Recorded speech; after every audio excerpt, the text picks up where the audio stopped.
we feel like her coming a little later today was her way of kind of saving us, because if she didn't, my parents and my sister would potentially be in the house. Oh, I counted it. A family home damaged in a fire, but tonight they are counting their blessings and say the birth of a baby saved lives.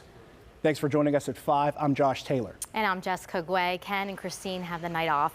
That fire in Connellsville did end up taking the life of one man, and Krista Rose has the latest information from Fayette County. Around 6 a.m. this morning, a fire broke out at the home behind me here in Connellsville, leaving one person dead and neighbors in shock. On Friday, the Fayette County coroner confirmed that one person was killed during a house fire at 422 East Murphy Avenue in Connellsville.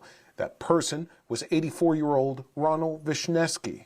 Multiple units arrived to put out the flames, and neighbors reported that around 6:30 a.m., the house exploded and loud popping noises were heard.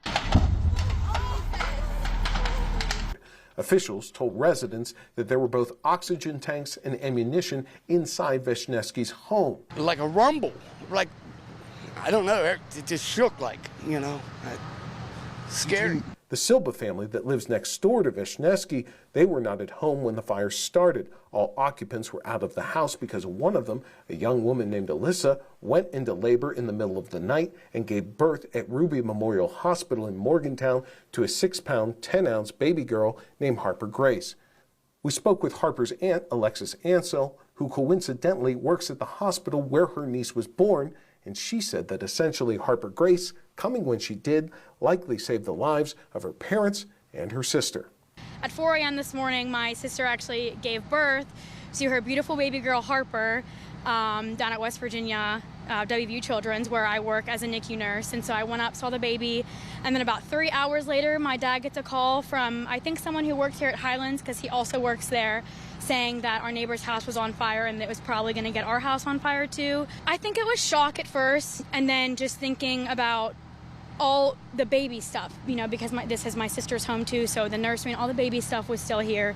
So just not knowing if any of it was going to be salvageable. Ansel went on to say that the Silva family house is likely uninhabitable, and they'll have to bring newborn Harper Grace to a different home when they're discharged from the hospital. She also added that the family's pets, 2 dogs and 2 cats, made it out of the house thanks to first responders. Now, it's not yet known what caused this fire to start, but the State Police Fire Marshal is currently investigating, and once we have more information, we will be sure to update this story. For now, reporting in Connellsville, Fayette County, Krista Rose, KDKA-TV News.